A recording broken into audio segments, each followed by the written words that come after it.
"You can't be here. This is private property. If you don't move your truck, I'm calling the sheriff to have it towed and you arrested for trespassing." That was the welcome home I got. I had been gone for 18 months. 18 months in a sandbox where the air tasted like diesel and dust. 18 months of missing birthdays, missing Christmas, and missing the silence of the woods I grew up in. I survived IED scares and mortar fire, holding on to one specific mental image to keep me sane. My grandfather's land.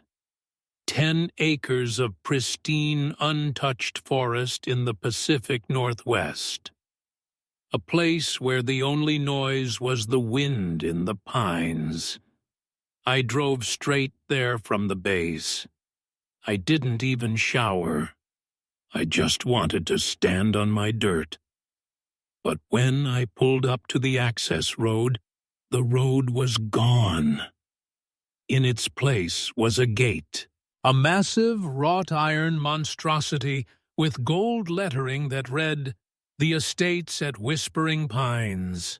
And standing on the other side of that gate, holding a clipboard like a weapon, was a woman in a beige pantsuit who looked at my camouflage fatigues with pure disgust. She told me I was trespassing.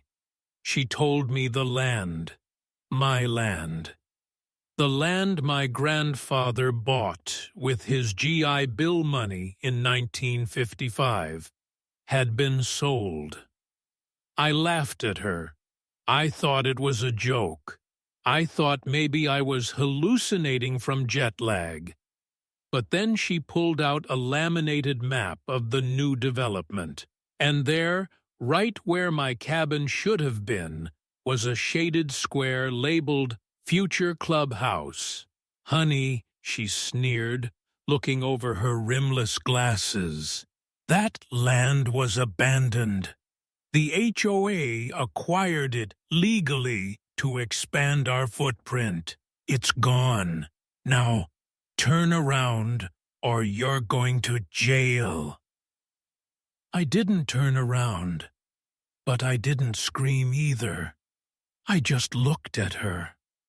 Because what she didn't know, what she couldn't possibly know, was that by selling a deployed soldier's land without his knowledge, she hadn't just broken a local law. She had just declared war on the United States federal government. And unlike her, the government doesn't settle. Her name was Patricia. You know the type, even if I don't describe her.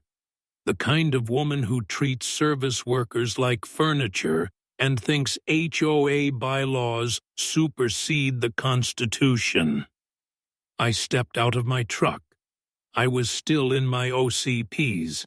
I hadn't slept in 24 hours. I probably looked like a drifter, but I stood tall. "Ma'am," I said, keeping my voice level. "My name is Sergeant First Class Miller. This is Lot 402. I hold the deed. It's paid off. It's not part of any HOA." Patricia rolled her eyes, a gesture so practiced it must have been her morning calisthenics. "It was Lot 402. It is now Phase 4 of the Whispering Pines expansion. We petitioned the county for the title on the grounds of abandonment 3 months ago. It was an eyesore. Overgrown grass, no maintenance, unpaid dues." "Unpaid dues?" I stepped closer to the gate. "I'm not in your HOA. I don't owe you dues. And abandonment. I was deployed, serving the country." She actually scoffed. "Well, Sergeant, maybe you should have checked your mail. We sent 3 notices. No reply? That's consent. The county judge signed off on the eminent domain transfer last month. Bulldozers break ground on Monday. My blood ran cold. Eminent domain for a private HOA? That wasn't just illegal, it was insane. Open the gate, I said. I'm going to my cabin. There is no cabin, she smiled, a cold reptile grin. We demolished that shack last week. Safety hazard. The world tilted. My grandfather's cabin. The one he built by hand. The place where he taught me to fish, to whittle, to be a man. Gone. You demolished it? My voice cracked. Not from sadness, but from a rage so hot it felt like I'd swallowed a flare. I'm calling the police, Patricia said, pulling out her phone. You're disturbing the peace and threatening a community officer. Leave now or leave in handcuffs. She turned her back on me and started dialing. That was her mistake. She thought she had won because she had the paperwork. She didn't realize she had just admitted to a felony in front of a combat veteran who had nothing left to lose. I didn't leave. I sat on the hood of my truck and waited. 20 minutes later, 2 cruisers rolled up. The lights weren't flashing, which was a good sign, but the officers looked annoyed. Patricia was there instantly, waving a thick binder of documents. "Officer! Thank God!" she shrieked. "This transient is refusing to leave our private property. He's claiming he owns the expansion lot." The older officer, a guy named Deputy Reynolds, walked over to me. He looked at my uniform, then at my face. He softened a bit. "Sergeant," he nodded. "Welcome home. Sorry it's messy. You mind telling me what's going on?" "I own this land, Deputy. I've been in the Middle East for 18 months. I come back, and this lady tells me she seized it and bulldozed my house." Reynolds frowned. He walked back to Patricia. "Ma'am, he says he has a deed." Patricia slapped the binder into Reynolds's chest. "Look at the court order, signed by Judge Halloway. Title transferred due to abandonment and blight. It's legal. The grace period for contestment ended 10 days ago. He has no standing." Reynolds flipped through the papers. He looked uncomfortable. He knew something smelled wrong, but the paper had a judge's signature and a county seal in the eyes of the law, right there on the side of the road. The paper was truth. He walked back to me, sighing, "Look, son, the paperwork looks legit. It's signed by the county. If you go on that land, it's criminal trespass. I don't want to arrest a vet just back from tour, but my hands are tied." "She destroyed my home," I said, gripping the hood of the truck. "Then take it to civil court," Reynolds said. "But for today, you gotta go. Don't make me put you in the back." I looked at Patricia. She was smirking behind the deputy's shoulder, tapping her watch. She mouthed the word, "Bye." I got in my truck. As I backed out, I saw her pointing at the empty space where my trees used to be, directing a surveyor. I drove to a Motel 6 in town. I sat on the bed, staring at the wall. I felt defeated. I felt small. They had a judge. They had the police. They had the money. But then I remembered something. I opened my duffel bag and pulled out my orders. Then I pulled out my phone and searched for a specific federal statute. The Servicemembers Civil Relief Act, SCRA. Patricia had planned this for months. She waited for the property to look unkempt. She filed the notices, knowing I wouldn't answer. But she forgot to check one database. She forgot that you cannot foreclose, seize, or sell the property of active-duty military personnel without a specific court order that acknowledges their service.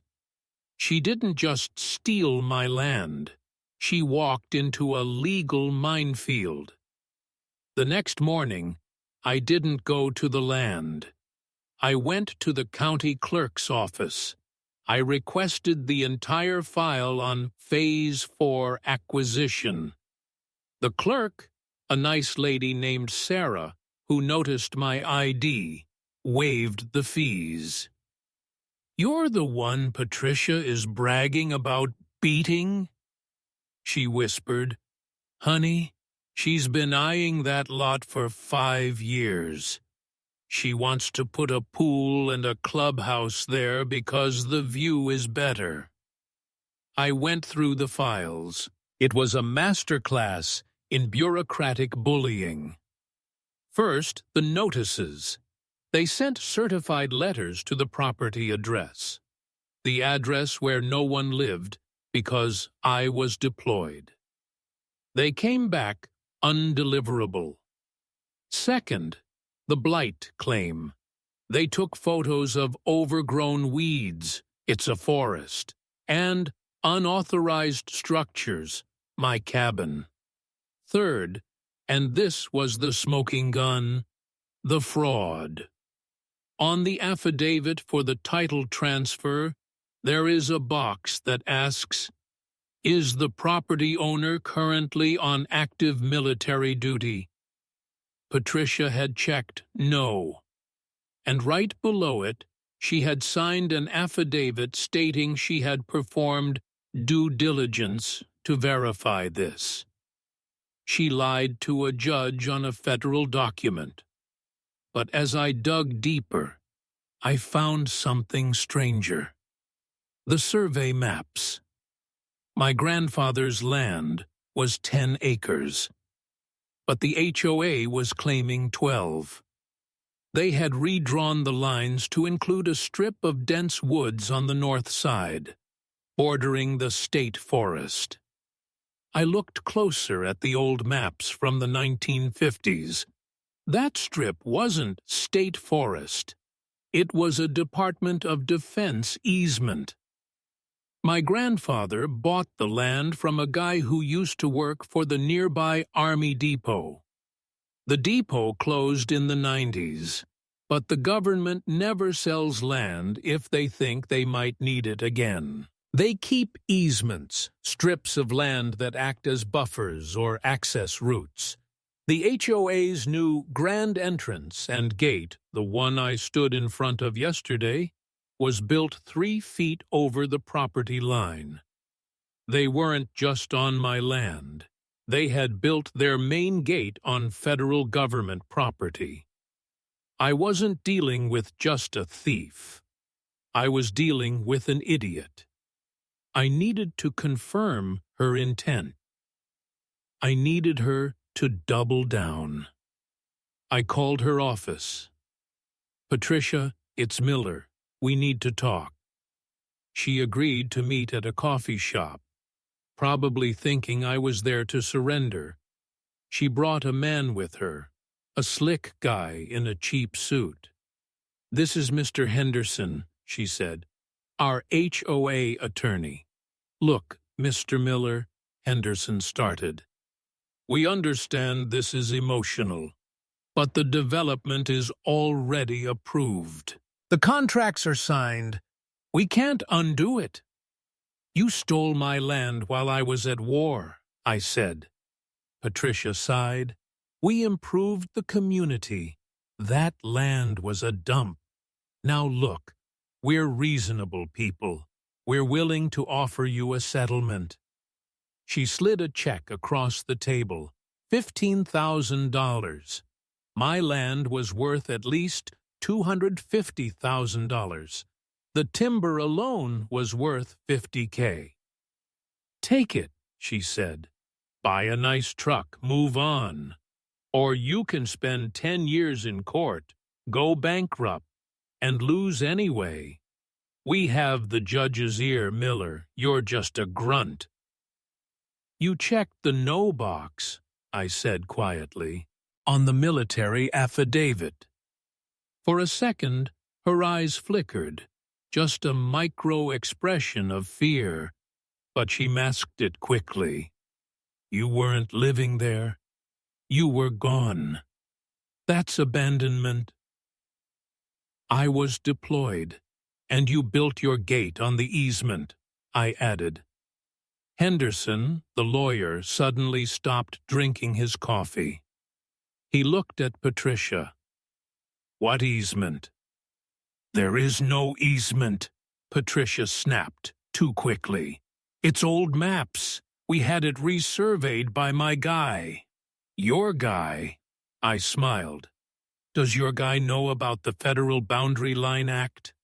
Patricia stood up. The offer is off. Get out of my town, soldier boy. If I see you near the subdivision again, I'll have you arrested for stalking. She stormed out. Henderson lingered for a second, looking at me with a mixture of pity and worry, then followed her. I picked up the check she left on the table. She forgot to take it back, and took a photo of it. Evidence of an attempted bribe. They tried to bury me. The next day, I got a call from the sheriff's department. Patricia had filed a restraining order. I couldn't go within 500 feet of HOA property. Since they claimed my land was now HOA property, I was effectively banned from my own home. Then the construction crews went into overdrive. I parked my truck a mile away and watched through binoculars. They were tearing down the trees, my grandfather's oaks. I watched a bulldozer smash the remains of the cabin into a dumpster. It felt like someone was carving out my insides. I went to the local lawyers in town. Nobody would take the case.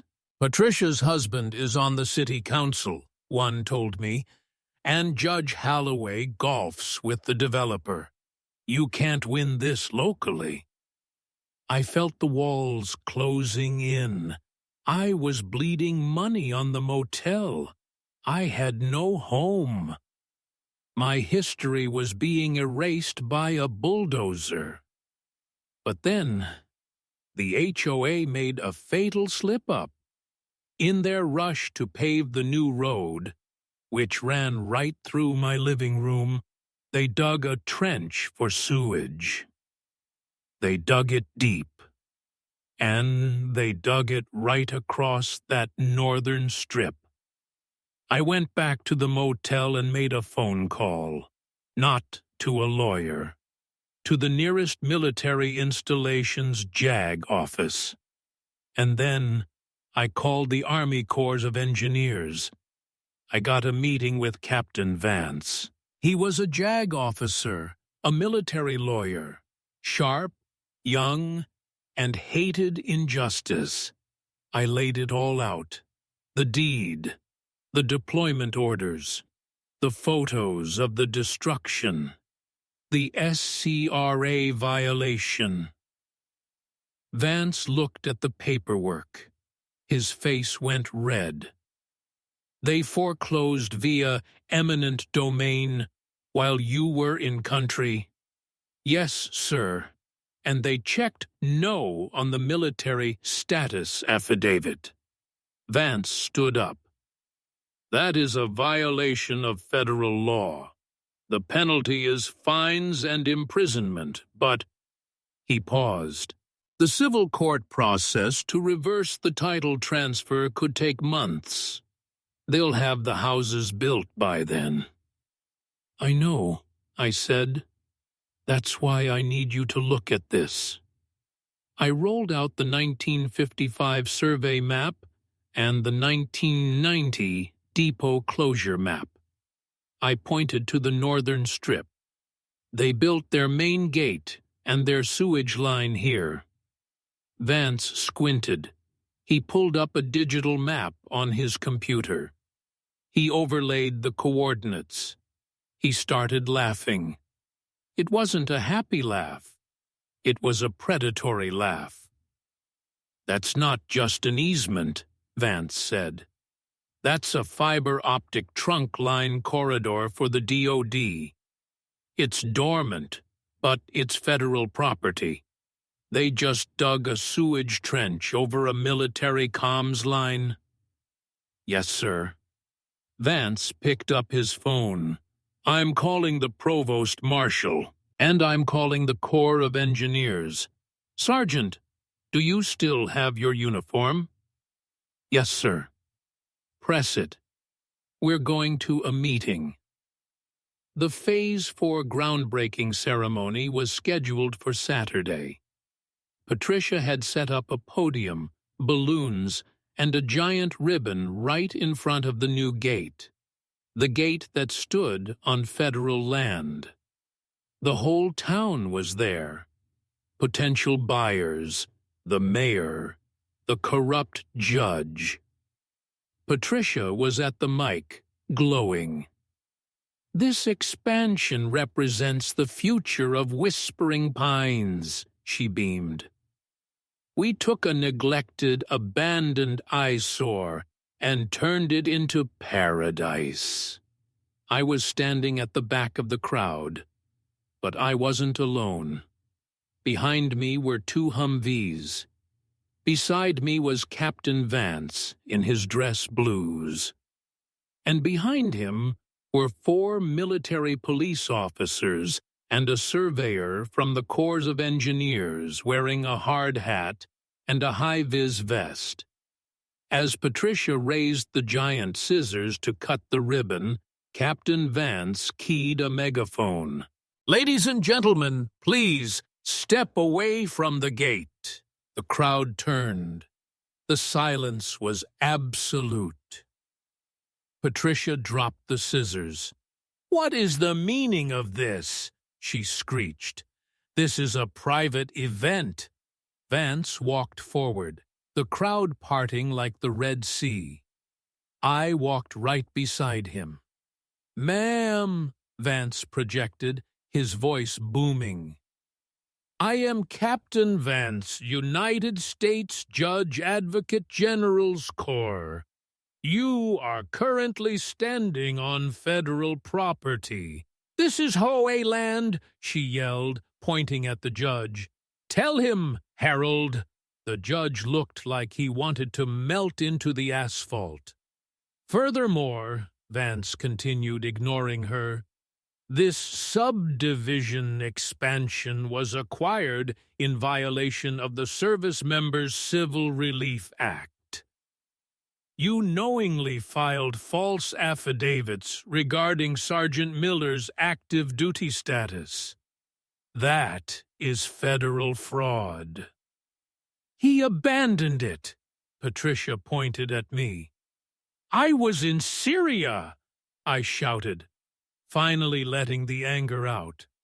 I was getting shot at while you were stealing my inheritance, the crowd murmured. People started pulling out phones, filming. Here is the situation, Vance said, holding up a document. The Army Corps of Engineers has determined that your illegal sewage trench has compromised a federal easement. As of this moment, the Department of Defense is reclaiming control of this sector to assess damages. Vance signaled the MPs. They walked past Patricia, past the mayor, and began stringing restricted area U.S. government property no trespassing tape across the entire entrance to the subdivision. "You can't do that," Patricia screamed. "That's the only way in or out. You're trapping 200 residents." "They can walk," Vance said coldly, "but no vehicles cross federal lines until the investigation is complete." "And ma'am?" Patricia was trembling. "These officers are here to escort you. The FBI has a few questions about wire fraud and the forgery of government documents." 2 MPs stepped forward. Patricia looked at her lawyer, Henderson. He was already walking away, pretending he didn't know her. The look on her face as the handcuffs clicked, it was worth every sleepless night. The fallout was nuclear. Because the HOA had built their only main entrance on the easement, the military effectively laid siege to the subdivision. For 3 weeks, residents had to park a mile away and walk home. Property values plummeted to 0 overnight. The residents turned on Patricia. They sued the HOA board into oblivion. As for the legal battle, the federal judge didn't play golf with the developer. He voided the abandonment title transfer immediately. The land was returned to me. But it gets better.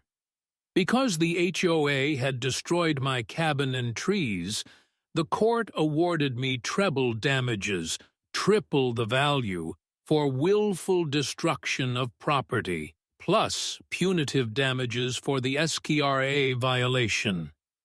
The HOA filed for bankruptcy. Patricia is currently serving 4 years in a federal facility for fraud and perjury. With the settlement money, which was massive, I rebuilt. But I didn't build a cabin. I bought the 20 acres next to the subdivision, too. I combined it all. And since the entrance was technically on my easement, which the military granted me access to manage, I put up a toll booth. If the residents of Whispering Pines want to drive to their houses, they pay a toll. To me. And the best part?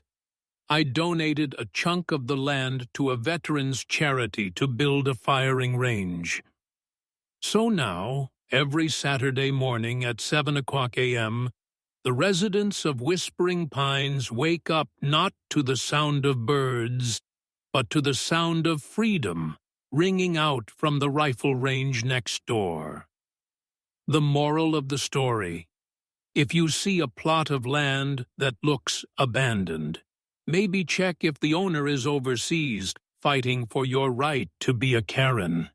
And never, ever assume that a piece of paper from a local judge trumps the United States Army. Patricia wanted a view. Well, now she has a great view of a concrete wall in a prison yard. Thanks for listening, guys.